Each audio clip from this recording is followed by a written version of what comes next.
Saint Arsenius the Great was born in Rome in the year 350 AD to righteous and God-fearing parents. He was given the best education available at that time on account of his father being a Roman senator. During this time, Arsenius proved himself to be an extremely intelligent young man, well versed in both Greek and Latin. Despite him excelling in his studies, his main concern was always his Christian faith. As a result of his great love for Christ, Arsenius was ordained as a deacon by Pope Damasus I. At the time, the Byzantine Emperor Theodosius the Great was looking for a tutor for his two sons, Arcadius and Honorius, who could instruct them in philosophy and in worldly knowledge, as well as in the Word of God. And having looked throughout the entire Eastern Kingdom, he was not able to find a single man capable of doing both of these things. And so Theodosius was forced to ask the Emperor of Rome, Gratian, to recommend to him a tutor from the West. And Emperor Gratian consulted with Pope Damasus, saying, "It will be a great disgrace to our kingdom if we do not find a wise and holy man, as Emperor Theodosius desires, who can both teach his sons philosophy and guide them in the fear of God, by word and deed, and through his God-pleasing life." And after searching diligently throughout the kingdom, the emperor and the pope decided that no one was more fit to tutor the Emperor Theodosius' sons than the deacon Arsenius. So having called Arsenius to him, the Emperor Gratian told him the request of the Emperor of the East and ordered him to go there. And Arsenius renounced this completely, saying that he had long since given up worldly wisdom, having joined the ranks of the clergy. However, the emperor compelled him all the more, saying that future emperors are in great need of a wise and God-loving teacher to prepare them for their roles. And so Arsenius reluctantly submitted to the will of the emperor and the pope, and he was sent by them to Constantinople to the Emperor Theodosius. And having arrived there, he was received by the Emperor Theodosius with great warmth and love, for by seeing his face alone, the emperor knew that Arsenius lived a God-pleasing life, full of wisdom and love for God. And so the emperor rejoiced greatly in him and gave thanks to the Lord. And when the king had brought his two sons, Arcadius and Honorius, by his side, he entrusted them to him, saying, "You are more to them a father than I am, for it is better to provide them with a good understanding than to give birth to them. So I entrust them to you and your good understanding, having God as my witness. O Arsenius, if you raise them blamelessly, keeping them in the good teachings, then I will rejoice greatly and thank God. These things I speak to you, and I command you before them, that they may hear and remember what I say. Do not look at them as sons of the emperor, but in all things make them subject to your teachings, for they are willing to obey you in all things, as a true father and a teacher, and to listen unto you as sons and disciples." And the emperor loved him so much that not only did his sons refer to Arsenius as their father, but the emperor as well.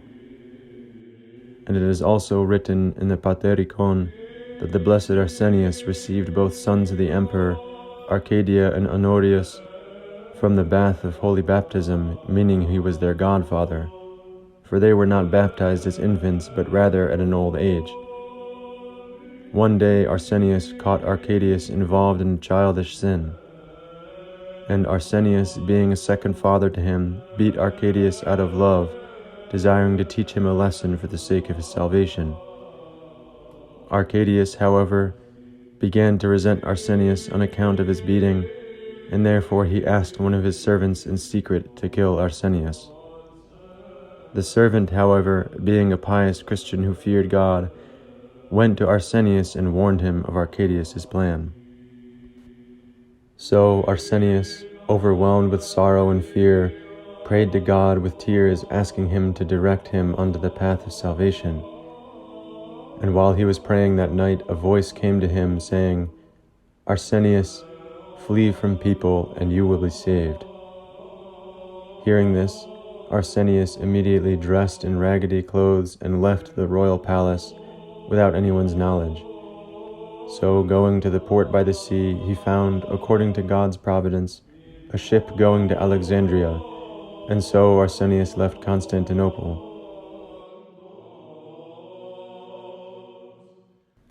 Arriving in Alexandria, he went to a hermitage in the desert. At the hermitage, he entered the church and asked the priests to make him a monk and to guide him in the path of salvation.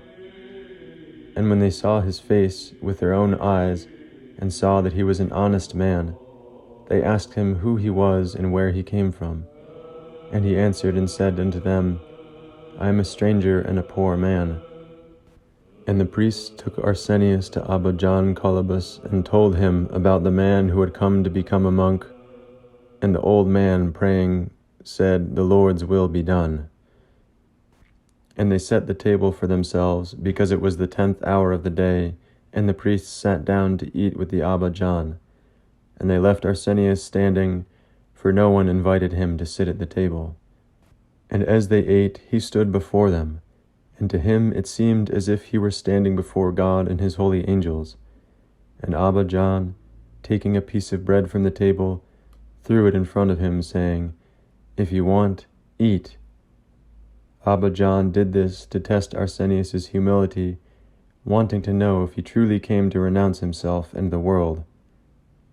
And Arsenius thought to himself, saying, This old man is the angel of God, and he is clairvoyant, for he knows that I am worse than a dog. He threw this piece of bread at me like a dog. Therefore it befits me to eat like a dog the food that was given to me. So, bending down to the ground, he went on his hands and feet like a four-legged animal, and taking that piece of bread in his mouth, he went to the corner of the cell, and sitting there on the ground he ate. And the pious John, seeing his great humility, said to the priests, He will be a skillful monk. After Arsenius left the royal palace, much searching was done by the Emperor Theodosius in the attempt to find him, for the emperor was exceedingly sorrowful for his loss. And he sent search parties to find Arsenius throughout the entire kingdom. But Arsenius could not be found, for it was not the will of God. And Arsenius, living in the cell which the old man had given him, pleased God with his fasting, his ascetic labors, and with all his good deeds. And soon he surpassed many fathers with his ascetical feats, praying to God and saying, Lord, guide me so that I may be saved. Then again a voice was heard speaking to him, Arsenius, flee from people and spend your time in stillness, for this is the root of all dispassion. So immediately getting up, he went further into the wilderness, and he made himself a small cell where he lived for many years in prayer and fasting. On Sundays and feast days he would return to the church and celebrate the divine liturgy. After performing the church service, he immediately returned to his cell in the wilderness without speaking to anyone. Abba Mark once asked him, saying, Father, why are you running away from us?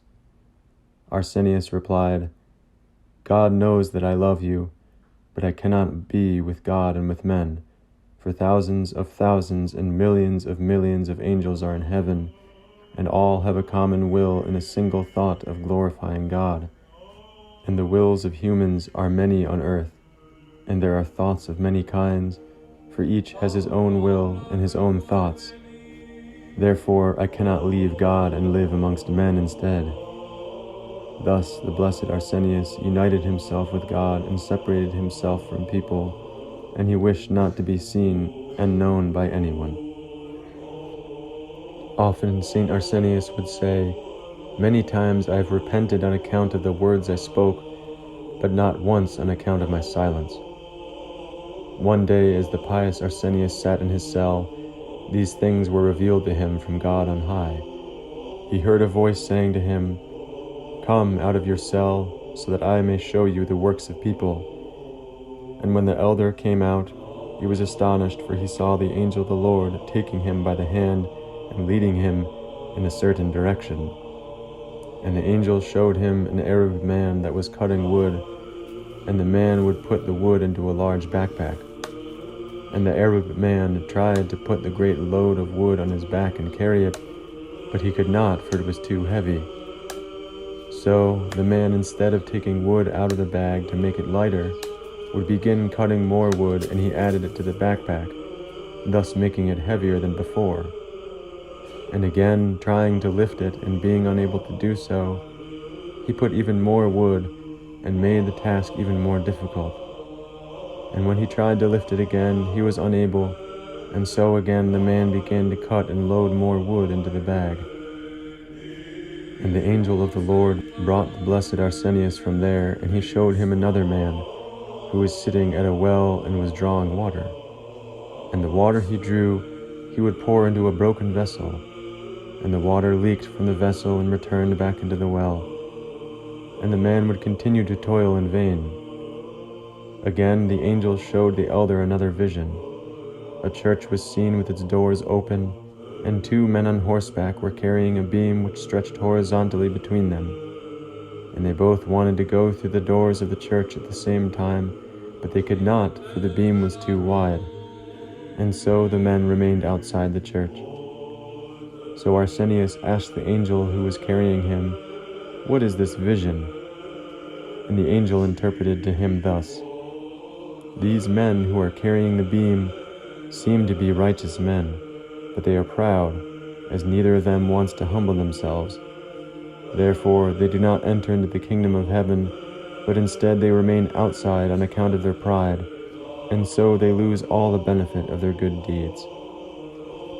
The man who draws water and pours it into the broken vessel symbolizes the man who does good works, however he does not renounce sin.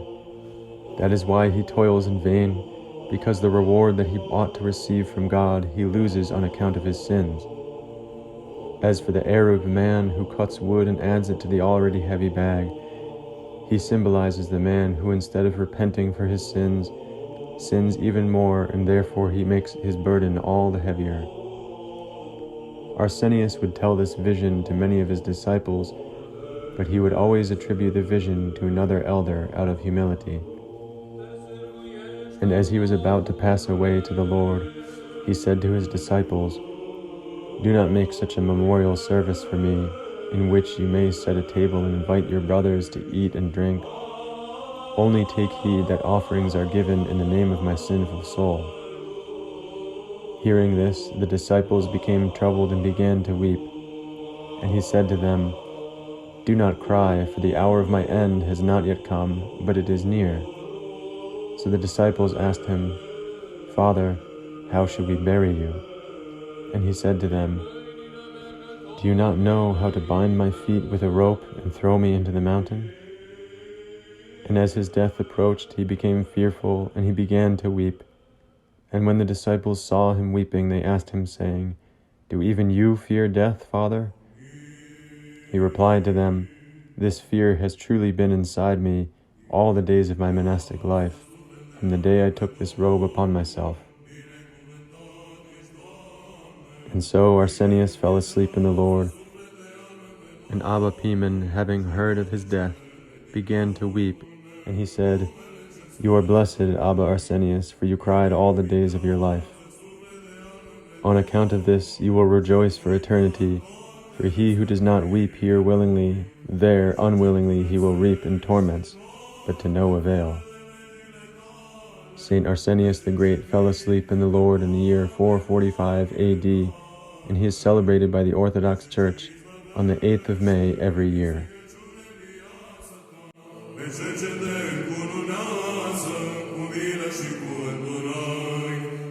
Cu